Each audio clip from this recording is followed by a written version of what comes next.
Good morning everyone, कैसे हैं आप सभी। आई होप आप सभी बहुत अच्छे होंगे और बहुत अच्छे से आप लोग अपनी लाइफ और पढ़ाई को एंजॉय करेंगे। आज है 13 March 2024 daily current affair by SSR. तो चलिए स्टार्ट करते हैं आज का लेक्चर। आज का लेक्चर बहुत ज़्यादा इंपॉर्टेंट है और इंटरेस्टिंग भी है। आज हम बात करने वाले हैं यहाँ पे 13 मार्च 2024 से रिलेटेड जितने भी इंपॉर्टेंट क्वेश्चन होंगे उनको हम यहाँ पे डिस्कस करेंगे विद बैकग्राउंड इन्फॉर्मेशन के साथ। साथ ही साथ हम यहाँ पे कवर करेंगे स्टैटिक जीके को भी। वीडियो के लास्ट में मैं आप लोगों से पूछूंगी क्वेश्चन ऑफ द डे, तो इसके लिए आपको वीडियो के लास्ट तक बने रहना है। अगर आपको वीडियो अच्छी लगती है तो वीडियो को लाइक कर दीजिएगा, चैनल को सब्सक्राइब कर लीजिएगा और बेल आइकन पे हिट कर दीजिएगा ताकि जो भी वीडियोस हैं उन सभी की नोटिफिकेशन आप तक पहुंच जाए। सबसे पहले मैं आप लोगों से कहना चाहूंगी कि आप सभी को कमेंट बॉक्स में लिखना होगा जय हिंद जय भारत। तो चलिए सबसे पहले करते हैं रिवीजन हम करने वाले हैं कल का। तो अभी हाल ही में आप सभी को पता है मिस वर्ल्ड कौन बनी है, तो इनका नाम क्या है, इनका नाम याद रखिए क्या। इनका नाम है क्रिस्टीना प्रिसजोकोवा। तो क्रिस्टीना प्रिसजोकोवा जो कि आपको याद रखना है 2024 की मिस वर्ल्ड बनी है। आपको बताना है कमेंट बॉक्स में कि ये किस कंट्री से बिलोंग करते हैं, ठीक है। नेक्स्ट क्वेश्चन की बात करें तो अभी हाल ही में संयुक्त अभ्यास भारत शक्ति कहाँ आयोजित किया जाएगा। तो पोखरण में आपको देखने को मिलेगा, यानी राजस्थान में। नेक्स्ट है ऑपरेशन कामधेनु की शुरुआत कहाँ हुई है। तो जम्मू कश्मीर में अभी हाल ही में ऑपरेशन कामधेनु की शुरुआत की गई है। भारत के पहले डॉल्फिन अनुसंधान केंद्र का उद्घाटन कहाँ किया गया है। तो बिहार में आपको देखने को मिलेगा कि डॉल्फिन अनुसंधान केंद्र का उद्घाटन किया गया है। इसी के साथ अरुणाचल प्रदेश की बात करें तो अरुणाचल प्रदेश का भी 27वां आपको जिला देखने को मिलेगा जिसका नाम है बिचोम। इसको बेसिकली जो कि अभी अरुणाचल प्रदेश का 27वां जिला बनाया गया है जिसका नाम है बिचोम। अच्छा, आप लोग बताइए मुझे कमेंट बॉक्स में कि 26वां जिला कौन सा बना है। अभी हाल ही में मैंने आप लोगों के साथ डिस्कस भी किया था, तो इंपॉर्टेंट क्वेश्चन है, आप लोगों से एग्जाम में बन सकता है क्वेश्चन। इसी के साथ आपको याद रखना है पाकिस्तान के में 14 नंबर के बोल सकते हैं कि राष्ट्रपति बने हैं जिनका नाम है आसिफ अली जरदारी को अभी पाकिस्तान के 14 नंबर के राष्ट्रपति के रूप में बोल सकते हैं कि चुन लिया गया है। इसी के साथ अमेरिकी गोल्फ एसोसिएशन के सर्वोच्च सम्मान बॉब जोन्स पुरस्कार से किसे सम्मानित किया गया है। तो टाइगर वुड्स इनका नाम है जो कि याद रखना है, इन्हें अभी आपको याद रखना है अमेरिकी गोल्फ एसोसिएशन है, इसका यहाँ पे बॉब जोन्स पुरस्कार से सम्मानित किया गया है टाइगर वुड्स को। नेक्स्ट है कि रूस ने किस देश के अमेजिंग उपग्रह पार्स आई को अंतरिक्ष में लॉन्च किया है। तो ईरान के, ठीक है। तो ये भी आपको याद रखना है, इंपॉर्टेंट है, बेसिक याद रखिएगा क्योंकि रिविजन करना इंपॉर्टेंट होता है। तो चलिए स्टार्ट करते हैं आज का लेक्चर। आज है 13 March 2024 daily current affair by SSR. First question की बात करें तो अभी हाल ही में धूम्रपान निषेध दिवस कब मनाया गया है। तो याद रखिएगा ये हर साल हम कब मनाते हैं, तो ये मनाते हैं 13 मार्च को मनाते हैं। ऑप्शन सी बिल्कुल करेक्ट हो जाएगा। आइए बात करते हैं इसके बारे में क्योंकि बहुत ज्यादा इंपॉर्टेंट है ये कि धूम्रपान निषेध दिवस पहली बार कब मनाया गया था। तो 1984 में मनाया गया था। कहां पर, आयरलैंड गणराज्य में इसे मनाया गया था। इसी के साथ 1920 की बात करें तो 1920 के दशक के दौरान ही चिकित्सा रिपोर्ट ने धूम्रपान को कैंसर और अन्य गंभीर बीमारियों के साथ जोड़कर कहा था कि धूम्रपान करना बहुत घातक बीमारी है। इसी के साथ दुनिया भर में धूम्रपान करने वालों की अपनी आदत छुड़ाने के लिए इस दिन को मनाने की पहल की गई। और यहाँ पर हर दिन अगर हम लोग बोले जो कि 12 से लेकर 17 वर्ष की आयु के बीच में जो हजारों युवा हैं वो स्वास्थ्य संबंधी खतरों के प्रति जागरूक होते भी हैं। इसी के साथ कुछ लोगों के बीच में जिज्ञासा से शुरू किया जाता है सिगरेट पीना, और इसी के साथ जब वो अन्य बोल सकते हैं कि जब इन्हें इस प्रकार से मतलब कि अच्छा लगने लग जाता है और ये इस चीज की हैबिट में पड़ जाते हैं तो इनके लिए सिगरेट छोड़ना बहुत ज्यादा मुश्किल भी हो जाता है।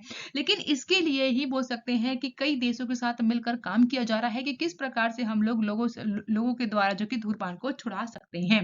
WHO की रिपोर्ट यहाँ पे क्या कहती है। तो WHO की रिपोर्ट की बात करें तो भारत में 70% वयस्क पुरुष जो है धूम्रपान करते हैं। ये किसकी रिपोर्ट है, WHO की रिपोर्ट है। वहीं अगर हम बात करें कि वयस्क महिलाओं के बीच में ये आंकड़ा आपको थोड़ा सा कम देखने को मिलता है, जहां पर 13 से लेकर 15% महिलाएं भी शामिल हैं जो कि धूम्रपान करती हैं।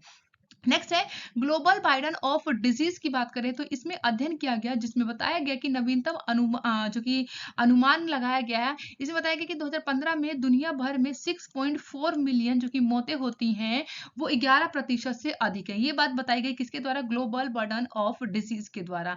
इसमें अगर हम लोग बात करें जो कि धूम्रपान के कारण ही 11 मिलियन बोल सकते हैं कि 11% से अधिक लोगों की मृत्यु होती है, जिनमें से 52.2% चीन, भारत, अमेरिका और रूस से आपको देखने को मिलेंगे। तो इंपॉर्टेंट है, फैक्ट है, क्योंकि डेटा आप लोगों से एग्जाम में पूछा जाएगा तो वो आपको याद होना चाहिए। तो इंपॉर्टेंट है, इसे आपको याद रखना है। आइए बात कर लेते हैं कि अदर कंट्री में क्या है सिचुएशन। तो यहाँ बात करें अगर हम लोग सिगरेट पीने में, अमेरिका जो कि प्रति वर्ष 8,80,000 से अधिक मौतें होती हैं, कहाँ पर? अमेरिका में। यहीं पर अगर हम लोग देखें कि सेकंड हेड धूम्रपान के संपर्क में यहाँ पर 41,000 से अधिक मौतें देखने को मिलेंगी, जो कि लगभग 5 में से 1 या फिर धूम्रपान करने वाले लोगों की मौत हो जाती है। यानी कि 10 साल पहले जो कि औसतन कितना था, तो जो कि 1300 देखने को मिलता था, लेकिन अब क्या आपको आंकड़ा बढ़कर देखने को मिलेगा, ठीक है, यानी कि 4100 हो चुका है। शोध में ये भी पाया गया है कि ग्रेट ब्रिटेन जो कि आयरलैंड में धूम्रपान की मृत्यु और बीमारी के प्रमुख कारणों में से एक है, जो कि हर साल 80,000 से अधिक मौतें देखने को मिलती हैं ग्रेट ब्रिटेन के अंदर और आयरलैंड में। वहीं WHO की बात करें तो इसके अनुसार जो कि कहा गया है कि दुनिया में धूम्रपान जो कि 12% करने वाले भारत में ही आपको देखने को मिलेंगे। भारत में प्रति वर्ष आपको देखने को मिलेंगे यहाँ पर कि जो तंबाकू या फिर अन्य धूम्रपान से संबंधित यहाँ पर 10 मिलियन से अधिक लोगों की मौतें हो जाती हैं। 10 मिलियन यानी कि 10 लाख लोग जो कि अपने जीवन को बोल सकते हैं कि गवा देते हैं, किसकी वजह से? धूम्रपान की वजह से। तो ये आपको डेटा को याद रखना है। अब मूव करते हैं नेक्स्ट क्वेश्चन, जो कि यहाँ पे सेकंड है। अभी हाल ही में 96वें अकादमी पुरस्कार 2024 में सर्वश्रेष्ठ पिक्चर फिल्म का पुरस्कार किसने जीता है? तो ऑप्शन डी करेक्ट होगा, यानी कि ओपनहाइमर। तो ओपनहाइमर की बात करें तो यहाँ पर अभी आपको हाल ही में देखने को मिला कि 96वें अकादमी पुरस्कार जो कि 2024 का है, इसे सर्वश्रेष्ठ पिक्चर के लिए चुन लिया गया है, जिसका नाम है ओपनहाइमर। आइए बात करते हैं इसकी बैकग्राउंड इन्फॉर्मेशन की। तो 96वें अकादमी पुरस्कार, जिसे आप लोग आम भाषा में ऑस्कर कहते हैं, इसे लॉस एंजलिस आपको देखने को मिलेगा कि कैलिफोर्निया के डब्ल्यू थिएटर में 10 मार्च 2024 को यहाँ पर आपको देखने को मिला कि इसे आयोजित किया गया इस समारोह को, जहाँ पर 96वें अकादमी पुरस्कार जो कि आप लोग जानते हैं इसे ऑस्कर के नाम से भी जाना जाता है, ये दुनिया के सबसे प्रतिष्ठित पुरस्कारों में से एक है। और इसका उद्देश्य क्या है? जो कि सिनेमा जगत की कला और कलाकारों को सम्मान करना इसका मेन उद्देश्य रहता है। तो इसके बारे में आपको ध्यान रखना है। अब बात कर लेते हैं कि इस साल ऑस्कर विनर की लिस्ट में कौन कौन शामिल हुए हैं। तो वर्ग की बात करेंगे, यहाँ पे विजेता की बात करेंगे और फिल्म कौन कौन सी रही।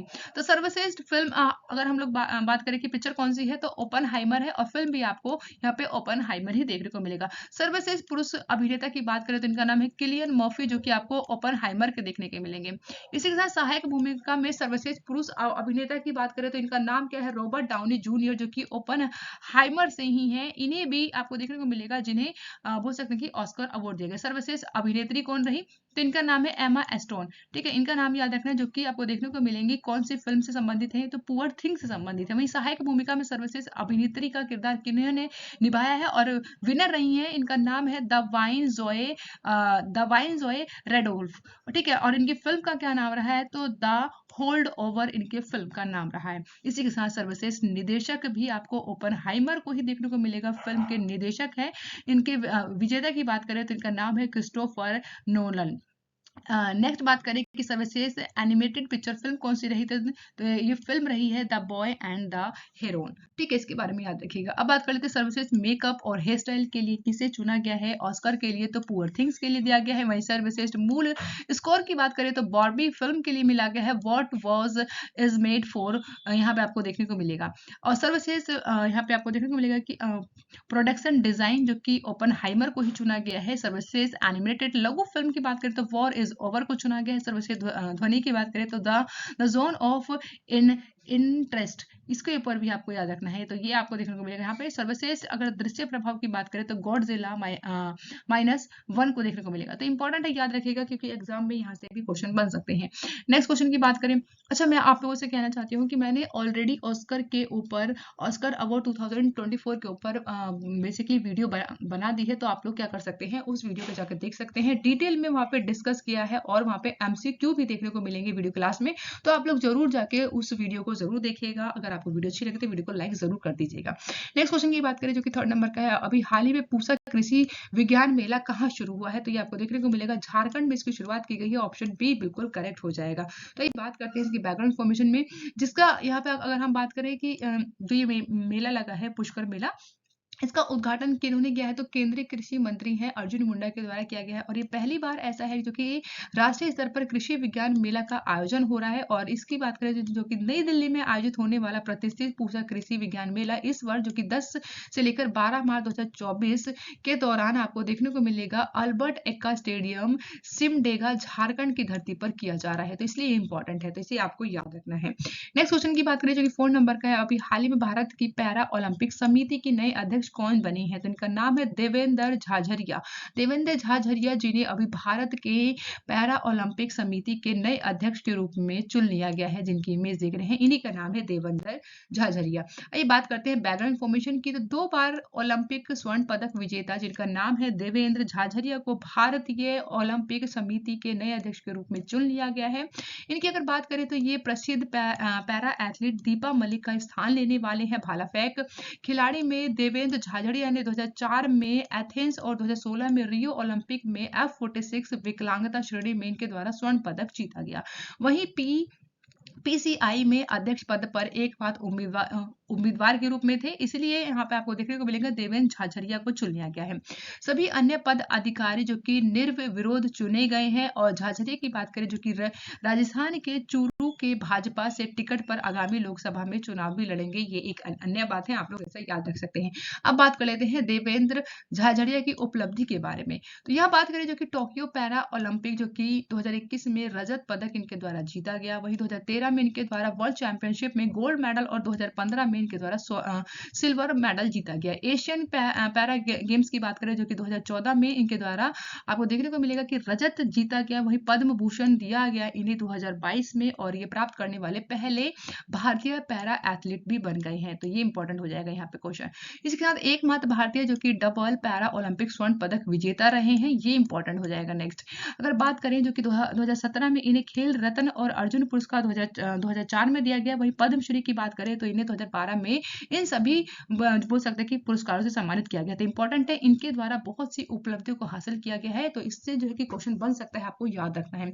अब बात करें भारतीय पैरा ओलंपिक समिति के अध्यक्ष के बारे में, तो यहाँ पे इसकी स्थापना कब की गई, तो 7 अगस्त 1994 को इसे स्थापित किया जाता है भारतीय पैरा ओलंपिक समिति को। वहीं इसके अध्यक्ष की बात करें जो कि मुख्यालय कहाँ पर देखने को मिलेगा इसका, तो नई दिल्ली में इसका आपको हेडक्वार्टर देखने को मिलेगा। आई होप आप सभी को क्रिस्टल क्लियर होगा, और वीडियो अच्छी लगी तो वीडियो को लाइक करना जरूर। नेक्स्ट क्वेश्चन की बात करें यहाँ पे जो कि 5th नंबर का है, अभी हाल ही में भारत ने यूरोपीय मुक्त व्यापार संघ में कितने सदस्यों के साथ मुक्त व्यापार समझौते पर हस्ताक्षर किए। बहुत इंपॉर्टेंट क्वेश्चन है, याद रखिएगा यहाँ पे ऑप्शन डी बिल्कुल करेक्ट हो जाएगा, यानी कि 4 देशों के साथ भारत के द्वारा अभी यूरोपीय मुक्त व्यापार संघ में अभी बोल सकते हैं कि मुक्त व्यापार समझौते पर हस्ताक्षर कर लिए गए हैं भारत के द्वारा। आइए जानते हैं इसकी बैकग्राउंड इन्फॉर्मेशन है क्या बेसिकली। तो 10 मार्च 2024 की बात है जब भारत और यूरोपीय मुक्त व्यापार के संघ के द्वारा एक व्यापार और आर्थिक साझेदारी समझौते पर हस्ताक्षर किए गए। अगर हम बात करें इसकी EFTA की, जो कि एक अंतर सरकारी संगठन है जिसकी स्थापना 1960 में की गई थी। इसका उद्देश्य क्या है, अपने 4 सदस्य देशों को लाभ पहुंचाने के लिए मुक्त व्यापार और आर्थिक एकीकरण को बढ़ावा देने का काम करता है। इसी के साथ भारत ने अभी EFTA देशों के साथ मिलकर आपको देखने को मिलेगा कि जो TEP पर काम कर रहा है, जो कि इसमें हम बात करें स्विट्जरलैंड है, आइलैंड है, नॉर्वे है और लिंक्सटेनिस्ट है। ठीक है, तो ये वो मुख्य देश है जो कि आपको देखने को मिलेंगे। अब बात करते हैं TEPA क्या है, तो TEPA की बात करें यहाँ पे जो कि भारत 4 विकसित देशों के बीच में व्यापार समझौते जिसे TPA के नाम से जाना जा रहा है, इसे देश की आर्थिक वृद्धि के लिए महत्वपूर्ण कदम माना जा रहा है। यह महत्वाकांक्षी समझौते को पहली बार जो कि भारत के द्वारा यूरोप में किसी प्रमुख आर्थिक ब्लॉक के साथ बोल सकते हैं AFTA पर हस्ताक्षर किए गए हैं। वहीं ये समझौता जो कि आपको देखने को मिलेगा 15 वर्षों के भीतर 10 बोल सकते हैं 100 अरब डॉलर में निवेश और 1 मिलियन प्रत्यक्ष नौकरियों की बाध्यकारी के लिए शामिल हो जाएगा। इस समझौते के द्वारा मेक इन इंडिया की पहल को बहुत जरूरी बढ़ावा मिलने और प्रतिभाशाली युवाओं के कार्यबल को नया अवसर मिल सकेगा, जिससे यहाँ के जितने भी हमारे यहाँ पे लोग बेरोजगार हैं उन्हें रोजगार देने का भी काम करेगा। इसी के साथ ये AFTA के साथ भारत निर्यातकों के पास बड़े यूरोपीय और निवेशक बाजारों तक पहुंच होगी, जिससे विकास में आशाजनक संभावनाएं पैदा होंगी। अब बात करें यहाँ पर EFTA के बारे में। EFTA की फुल फॉर्म है यहाँ पे यूरोपीय मुक्त व्यापार संघ, एक महत्वपूर्ण क्षेत्रीय संगठन है जहाँ पर वस्तुओं और सेवाओं की वैश्विक आदान प्रदान की सुविधाओं को कई संभावनाओं के द्वारा प्रदान किया जाता है। इसी के साथ EFTA जो कि यूरोपीय संघ है, EU और यूनाइटेड किंगडम यानी कि UK के साथ यूरोप के भीतर प्रमुख इकाई की आर्थिक इकाई है इनकी, जहां पर अगर हम लोग भी मिलकर काम करेंगे तो हमारे देश के लिए बहुत ज्यादा ये इंपॉर्टेंट होगा और बहुत ही बोल सकते हैं कि प्रॉफिटेबल होगा। इस एक्ट की बात करें विशेष रूप से यहाँ पर देखा जा रहा है EFTA को जो कि सदस्य के रूप में स्विट्जरलैंड भारत का शीर्ष व्यापारिक भागीदार रहा है, जबकि नॉर्वे इसके उसके पीछे आपको देखने को मिलेगा। तो ये भी इंपॉर्टेंट है, आप लोगों को याद रखना है, बेसिक इंपॉर्टेंट है। अब बात कर लेते हैं यहाँ पे यूरोपीय मुक्त व्यापार संघ के बारे में। इसकी स्थापना कब की? 1960 में इसकी स्थापना की जाती है, जो कि एक अंतर सरकारी संगठन के रूप में काम करता है। वर्तमान में इसमें 4 सदस्य हैं। कौन कौन से हैं? तो इसका नाम याद रखिएगा, स्विट्जरलैंड है, आइलैंड है, नॉर्वे है और लिंक्सटेन है, जो कि आपको याद रखने से 4 सदस्य देश हैं। इसका उद्देश्य क्या है? तो ये अपने देशों के साथ, अपने सदस्य देशों के साथ बीच में क्या करता है? मुक्त व्यापार करता है और आर्थिक एकीकरण को बढ़ावा देने का काम भी करता है। व्यापार संबंध की बात करें तो यूरोपीय संघ यानी कि EU और दुनिया भर में अन्य देशों के साथ घनिष्ठ व्यापार संबंध बनाए रखने का काम करता है। इसी के साथ आपको देखने को मिलेगा कि व्यापार समझौते में क्षेत्रीय और वैश्विक स्तर पर व्यापार समझौते के व्यापारिक समझौते जो होते हैं उनके बीच में बातचीत करता है और हस्ताक्षर करके आपस में मिलजुल कर काम करने का यहाँ पे बोल सकते हैं कि काम किया जाता है इन 4 देशों के साथ। वहीं बाजार की बात करें, बाजार में पहुंच हो पाती है इसके द्वारा, जो कि अपने सदस्य देशों में बाजारों तक पहुंच प्रदान कराना होता है। व्यापार और निवेश के अवसरों को सुविधाजनक बनाया जाए ताकि सब लोग मिलजुल कर काम करें। वहीं टैरिफ में कटौती की बात होती है यहाँ पर, जो कि व्यापारिक उदारीकरण को बढ़ावा देने के लिए टैरिफ में कटौती और रियायतें लागू किया जाता है। सेवाएं की बात करें तो ये डिजिटल डिलीवरी और वाणिज्यिक उपस्थिति सहित सेवाओं में व्यापार को बढ़ावा देने का काम करेगा। और बौद्धिक संपदा की बात करें तो समझौते और प्रतिबद्धताओं के माध्यम से यहाँ पर बौद्धिक संपदा अधिकारों को सुरक्षा सुनिश्चित करने का काम करता है। सतत विकास की बात करें तो हम सब बोल सकते हैं कि जो कि यूरोपीय मुक्त व्यापार संघ है यहाँ पर सतत विकास के ऊपर भी काम करता है। व्यापार समझौते में सतत विकास लक्ष्य और पर्यावरण संरक्षण के लिए भी मिलकर काम किया जाता है। तो फटाक से मुझे आप लोग कमेंट बॉक्स में बता दीजिए कि आप लोगों को पता है कि जो कि सस्टेनेबल डेवलपमेंट गोल है वो कितने हैं और इनके टारगेट कितने रखे गए और कब तक हमें इन सभी टारगेट को अचीव करना है। ठीक है, एग्जाम में क्वेश्चन बन जाएगा तो आपको कमेंट बॉक्स में इसका आंसर बताना है। नेक्स्ट क्वेश्चन की बात करें तो अभी हाल ही में अंतरराष्ट्रीय महिला न्यायाधीश दिवस कब मनाया गया है? तो ये मनाया गया है कब? 10 मार्च को आपको देखने को मिलेगा, ऑप्शन भी करेक्ट हो जाएगा। इंटरनेशनल डे ऑफ वुमेन्स जज की बात करें तो यहाँ पे आपको देखने को मिलेगा कि 2021 में यूनाइटेड नेशन जनरल असेंबली के द्वारा 10 मार्च को इस खास दिन की घोषणा की गई, जो कि 26 अप्रैल 2021 में यूनाइटेड नेशन जनरल असेंबली ने 10 मार्च को इंटरनेशनल डे ऑफ वुमेन जज के रूप में घोषित कर दिया गया। कब? 10 मार्च को आपको याद रखना है, ये डे को सेलिब्रेट किया जाता है। कौन सा डे है? International day of womens. इसी के साथ विश्व स्तर पर यह खास दिन जो कि घोषित किया गया और 10 मार्च 2022 को इसे पहली बार मनाया गया सभी देशों के द्वारा मिलकर। इसी के साथ आपको देखने को मिलेगा कि भारत में अगर हम लोग महिला जज की बात करें तो यहाँ पर अब तक सिर्फ 11 महिला ही जज हैं जो कि सुप्रीम कोर्ट में आपको देखने को मिलेंगी, इनके द्वारा काम भी किया गया है। जो कि देश की पहली महिला जज जिनका नाम है फातिमा बीबी, इनके द्वारा 6 अक्टूबर 1989 को चुनी गई थी। तो ये इंपॉर्टेंट हो जाता है, कई बार एग्जाम में पूछा भी गया है, तो ये आपको याद रखना है। इनका ईयर भी यही आपको याद रखना है, जो कि कब बनी थी? तो 6 अक्टूबर 1989 को बनाया गया था फातिमा बीबी को। आइए बात करते हैं उन 11 महिला जजों के बारे में। ठीक है, पहली आपको याद रखना है कि फातिमा बीवी को बनाया गया। कब बनाया गया? 6 अक्टूबर 1989 को देखने को मिलेगा। इसके साथ आपको देखने को मिलेंगी जो दूसरी महिला जज बनी, इनका नाम है सुजाता मनोहर। इनकी बात करें तो इनका अपॉइंटमेंट कब किया गया था? तो 8 नवंबर को देखने को मिलेगा 1994 में। वहीं थर्ड की बात करें जो कि तीसरी महिला जज रही, इनका नाम है रूमा पाल, जो कि 28 जनवरी 2000 को चुनी गई। इसी के साथ ज्ञान सुधा मिश्रा की बात करें तो इन्हें 30 अप्रैल 2010 को चुना गया। और रंजना देसाई की बात करें, इन्हें 13 सितंबर 2011 को चुना गया, जो कि 5वीं महिला जज रही। छठी महिला जज की बात करें जो कि आर भानुमति हैं, जिन्हें 13 अगस्त 2014 को चुना जाता है। वहीं इंदु मल्होत्रा की बात करें जो कि 7वें नंबर की जज रही हैं, इन्हें 27 अप्रैल 2018 को चुना गया। इंदिरा बनर्जी की बात करें जो कि 8 नंबर की मिलेंगी, ये महिला जज रही, इसके साथ 7 अगस्त 2018 को इन्हें चुना गया। और हिमा कोहली की बात करें तो इन्हें अभी आप लोगों को देखने को मिलेगा 31 अगस्त 2021 में हिमा कोहली को चुना गया। इसी के साथ BV नागरत्ना की बात करें तो इन्हें 31 अगस्त 2021 को चुना गया, और यहीं पे बेला त्रिवेदी की बात करें तो इन्हें भी 31 अगस्त 2021 को चुना गया। तो ये वो बोल सकते हैं कि 11 महिला जजेस हैं जो कि भारत में रह चुकी हैं। अगर हम बात करें तो प्रेजेंट टाइम में कौन है, आप लोगों को पता है तो कमेंट बॉक्स में जरूर बताएं। नेक्स्ट क्वेश्चन है, अभी हाल ही में जारी पुस्तक द कॉन्स्पिरेसी नामक पुस्तक किसने लिखी है? तो इनका नाम है, ऑप्शन ए करेक्ट हो जाएगा यहाँ पे। इनका नाम क्या है? इनका नाम है गोटाबाय राजपक्षे। ठीक है, तो इनका इनका नाम याद रखिएगा। आइए बात करते हैं इसकी बैकग्राउंड इन्फॉर्मेशन को। तो श्रीलंका के पूर्व राष्ट्रपति हैं जिनका नाम है गोटाबाया राजपक्षे। इनके द्वारा बेसिकली लंबी चुप्पी के बाद इनके द्वारा एक किताब का अनावरण किया गया, जहां पर इनके द्वारा दावा किया गया कि उन्हें पद से हटाने के कारण यहाँ पर भू राजनीतिक तनाव रहा, खासकर चीन और अन्य देशों के बीच में। वहीं द कॉन्स्पिरेसी की बात करें जो कि to oust me from the presidency के साथ राजपक्षे ने इस पुस्तक के बिना किसी आधिकारिक लॉन्च के ही बेसिकली आपको देखने को मिलेगा कि की गई, और इनके द्वारा जो कि अपनी परिस्थितियों के बारे में इस बुक में प्रकाश डाला गया है। अब अपनी परिस्थितियों के बारे में बताया गया है द कॉन्स्पिरेसी पुस्तक में, तो ये इंपॉर्टेंट है, याद रखिएगा। नेक्स्ट क्वेश्चन की बात करें तो अभी हाल ही में उत्तर भारत का पहला सरकारी होम्योपैथिक कॉलेज कहां पर स्थापित किया जाएगा? तो ऑप्शन बी करेक्ट हो जाएगा। यहाँ पे जम्मू एंड कश्मीर में किया जाना है उत्तर भारत का पहला सरकारी होम्योपैथिक कॉलेज को स्थापित किया जा रहा है। आइए जानते हैं इसकी बैकग्राउंड इन्फॉर्मेशन को। तो केंद्रीय विज्ञान और प्रौद्योगिकी राज्य मंत्री जिनका नाम है डॉक्टर जितेंद्र सिंह, इनके द्वारा अभी हाल ही में घोषणा किया गया कि उत्तर भारत का पहला सरकारी होम्योपैथिक कॉलेज जो कि जम्मू कश्मीर के आपको देखने को मिलेगा कठुआ जिले में, जो कि आपको देखने को मिलेगा, इसका क्षेत्र की बात करें जसरोटा क्षेत्र में स्थापित किया गया है। वहीं पर कॉलेज की बात करें जो कि केंद्रीय वित्त पोषित होगा, इसको जो कि सरकार के द्वारा ही यहाँ पर बोल सकते हैं कि फाइनेंस किया जाएगा, जो कि लगभग 80 करोड़ रुपए का इसकी लागत की बात की गई है। वही सरकारी होम्योपैथिक महाविद्यालय के बारे में बात करें जो कि सरकारी होम्योपैथिक कॉलेज जो कि आपको 8 एकड़ में विशाल भूमि पर स्थित देखने को मिलेगा, और वहीं पर ये 3 एकड़ भूमि का विस्तार करने की संभावना है भविष्य में।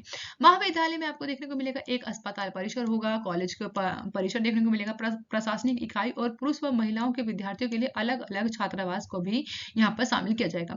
वहीं यहाँ पर अगर हम बात करें जो कि शेष आपको देखने को मिलेगा बाहरी क्षेत्र के बाद, क्योंकि तारीख में सभागार और खेल के मैदानों को भी यहाँ पर सुविधाजनक निर्माण करने की बात की गई है। इसके बारे में बात करें अब हेमोपैथिक के बारे में, ये होता क्या है? तो स्वास्थ्य देखभाल के लिए एक वैकल्पिक दृष्टिकोण इस विश्वास पर आधारित है जो कि प्राकृतिक पदार्थ और एक विशिष्ट तरीके से तैयार किया जाता है, जो कि कम मात्रा में दिया जाता है और स्वास्थ्य को बहाल करने में ये सहायता भी करता है। तो हेमोपैथिक के बारे में आप लोगों ने जान लिया। हेमोपैथिक दवाएं जो कि विभिन्न स्रोतों से बनाई जाती है, जैसे हम बात करें इसमें पौधे के उदाहरण की बात करें तो यहाँ पर आपको देखने को मिलेंगे विभिन्न प्रकार के पौधे और खनिजों को यहाँ पे इस्तेमाल किया जाता है, पशु उत्पाद को यहाँ पे शामिल किया जाता है। इसके साथ यहाँ पर बोल सकते हैं कि अन्य कम सामान्यता यहाँ पे देखने को मिलेगा आपको हिस्टामाइन या फिर मानव विकास कारक जैसे कि जैव रासायनिक पदार्थ को शामिल करके यहाँ पर हेमोपैथिक दवाओं को बनाया जाता है। हेमोपैथिक के आविष्कारक की बात करें तो इसकी स्थापना सैमुअल हेनीमैन के द्वारा 1700 आपको देखने को मिलेगा 55 से लेकर 1843 में की गई थी। वह जर्मनी के मिशेन में पले बड़े और इनके द्वारा 1799 में एल्गॉन में मेडिकल की डिग्री को भी स्थापित इनके द्वारा लिया गया। तो एग्जाम में ये भी बन जाएगा कि हेमोपैथी के आविष्कारक कौन थे, तो इनका नाम याद रखिएगा सैमुअल हनीमैन थे। नेक्स्ट क्वेश्चन की बात करें जो कि 9 नंबर का है, अभी हाल ही में डीआरडीओ ने 500 किलोमीटर रेंज वाली अग्नि 5 मिसाइल का सफल परीक्षण कहाँ किया है? तो कहाँ देखने को मिला आपको? तो उड़ीसा में देखने को मिला, ऑप्शन बी करें। आइए बात करते हैं बैकग्राउंड इन्फॉर्मेशन की। भारत के द्वारा 11 मार्च 2024 को न्यूक्लियर बैलिस्टिक मिसाइल अग्नि 5 का सफल परीक्षण कर लिया गया है, वो भी पहला है, ये भी याद रखिएगा। अग्नि 5 मिसाइल की बात करें जो कि भारत के द्वारा मेक इन इंडिया पहल के तहत यहाँ पे defence research and development organisation के द्वारा विकसित किया गया। अब जानते हैं यहाँ पर MIRV के तकनीक के बारे में, यह है क्या? तो मल्टीपल इंडिपेंडेंटली टारगेटेबल री एंटर व्हीकल है, जो कि तकनीकी से जो कि स्वदेशी रूप से विकसित किया गया अग्नि 5 मिसाइल का पहला उड़ान परीक्षण था। इस मिसाइल के सफल परीक्षण के साथ ही भारत ने कई मिसाइल के माध्यम से विभिन्न स्थानों पर कई टारगेट को भेद सकने की क्षमता को विकसित भी कर लिया है। अब बात करते हैं यहाँ पर अग्नि 5 मिसाइल की खासियत क्या है। तो इसकी लंबाई याद रखिएगा 7 मीटर है, चौड़ाई कितनी है? 2 मीटर देखने को मिलेगी। इसका वजन जो कि 50 टन है, और रेंज की बात करें तो 5000 किलोमीटर देखने को मिलेगा। उसका टाइप क्या है? तो ICBM आपको देखने को मिलेगा, इसका टाइप है, और डीआरडीओ के द्वारा इसे डिजाइन किया गया है। और इसकी कैपेसिटी कितनी है? तो 1.5 टन आपको कैपेसिटी देखने को मिलेगी, और इसकी स्पीड की बात करें मैक्सिमम जो कि 29,000 किलोमीटर पर आवर है। ठीक है, तो इसके बारे में याद रखिएगा, ये अग्नि 5 से अग्नि 5 मिसाइल की विशेषता की बात करें यहाँ पर, तो इसकी विशेषता क्या है जो कि 5 मिसाइल अग्नि 5 मिसाइल की बात करें जो कि अग्नि सीरीज में 5000 किलोमीटर से अधिक दूरी की मारक क्षमता वाली ये सबसे लंबी दूरी की मिसाइल है। अग्नि 5 जो कि मिसाइल को देश की दीर्घकालीन सुरक्षा की जरूरतों में देखकर विकसित किया गया है। वहीं अग्नि 5 मिसाइल के माध्यम से चीन के सबसे उत्तर भाग तक ये से लक्ष्य को भेदने में सक्षम है। इसके साथ ही ये मिसाइल यूरोप के कुछ क्षेत्रों सहित लगभग पूरे एशिया की अपनी मारक क्षमता के दायरे में लेके आ सकता है। इस मिसाइल के द्वारा जो कि अग्नि 5 है जो कि जमीन से जमीन पर मार करने वाली भारत की पहली मिसाइल है, जो कि भारत में एकमात्र इंटर कॉन्टिनेंटल बैलिस्टिक मिसाइल बनाई गई है भारत के द्वारा, जो कि एकमात्र है। वहीं अग्नि 5 मिसाइल की बात करें जो कि 1.5 टन और न्यूक्लियर हथियार अपने साथ में ले जाने में सक्षम देखने को मिलेगी। वहीं अग्नि 5 मिसाइल की रफ्तार की बात करें तो रफ्तार में ये करीबन 24 गुना अधिक देखने को मिलेगा। तो ये अग्नि 5 मिसाइल। आइए बात करते हैं डीआरडीओ के बारे में, यानी कि defence research and development organisation के बारे में। इसका परिचय की बात करूँ अगर मैं, तो डीआरडीओ क्या है? डीआरडीओ जो कि रक्षा मंत्रालय के अंतर्गत आता है। ये रक्षा अनुसंधान व विकास करने का काम करता है, जो कि अत्याधुनिक भारत के जितने भी मॉडर्न और औद्योगिक से सशक्त बनाया जा सकता है भारत को, वो सभी काम कौन करता है? डीआरडीओ के द्वारा किए जाते हैं। आत्मनिर्भरता और सफल स्वदेशी विकास व सामरिक प्रणालियों के तहत यहाँ पे प्लेटफॉर्म जैसे कि अग्नि, पृथ्वी श्रृंखला मिसाइलों को उत्पादित किया गया और खोजा गया। जैसे कि बात करूं अगर हल्का लड़ाकू विमान जो कि तेजस देखने को मिलेगा, इसी के साथ आपको बहु बैरल रॉकेट लॉन्चर जो कि पिनका देखने को मिलेगा। वहीं वायु रक्षा प्रणाली जो कि आकाश देखने को मिलेगा। इसी के साथ रडार और इलेक्ट्रॉनिक युद्ध प्रणालियों की एक विशेष श्रृंखला आदि आपको यहाँ से ही देखने को मिलेगी, जो कि डीआरडीओ के द्वारा ही बनाया गया है। भारत की सैन्य शक्ति की प्रभावशाली निरोध पैदा करने के लिए महत्वपूर्ण लाभ प्रदान करने में प्रमुख योगदान देता है डीआरडीओ। ठीक है, अब बात करते हैं इसकी गठन के बारे में। तो इसका गठन कब किया गया था? वर्ष 1958 में डीआरडीओ को गठित किया गया था, जो कि डिफेंस साइंस ऑर्गेनाइजेशन के रूप में इसकी स्थापना की गई। वहीं भारतीय सेना के तकनीकी विकास प्रतिष्ठान के द्वारा इसे टेक्निकल डेवलपमेंट और एस्टेब्लिशमेंट तथा तकनीकी विकास और उत्पादन निदेशालय के द्वारा के यहाँ पे बोल सकते हैं कि इनके संयोजन के बाद इसे आपको डीआरडीओ के रूप में देखने को मिला। डीआरडीओ वर्तमान में 50 प्रयोगशालाओं का एक ऐसा समूह है जो कि रक्षा प्रौद्योगिकी की विभिन्न क्षेत्रों में, जैसे आपको देखने को मिलेगा यहाँ पे आपको देखने को मिलेगा जैसे कि सशस्त्र, इलेक्ट्रॉनिक्स, लड़ाकू वाहन होते हैं जितने भी, या फिर इंजीनियरिंग प्रणाली की बात करें, या फिर मिसाइलों की बात करें, या फिर अलग अलग फील्ड में अलग अलग काम करने को देखने को मिलेगा, जो कि डीआरडीओ के द्वारा किया जाता है। तो इंपॉर्टेंट है ना? तो डीआरडीओ से रिलेटेड लास्ट वीडियो में मैंने आप लोगों से क्वेश्चन पूछा था, तो उस क्वेश्चन के आंसर बताने की बारी है। तो अभी हाल ही में प्रधानमंत्री ने कहाँ आध्यात्मिक अनुभव परियोजना का उद्घाटन किया है? तो आपको कहाँ देखने को मिलेगा? ऑप्शन सी करेक्ट होगा यहाँ पे, यानी कि चित्रकूट में देखने को मिला। इसी के साथ आज के क्वेश्चन की बात करें तो आज का क्वेश्चन क्या है? Question of the day. तो अभी हाल ही में भारत के पहले डॉल्फिन अनुसंधान केंद्र को कहाँ स्थापित किया गया है? ठीक है, तो इसका उद्घाटन कहाँ किया गया है? आप सभी के सामने 4 ऑप्शन है, कमेंट बॉक्स में आपको करेक्ट ऑप्शन बताना है। Thank you for watching guys, मिलते हैं नेक्स्ट वीडियो में। आप लोग मस्त रहिए, खुश रहिए और वीडियो को लाइक और शेयर करना मत भूलिएगा। आपको वीडियो कैसी लगी आप लोग फीडबैक में जरूर बताइएगा। Bye bye guys, take care.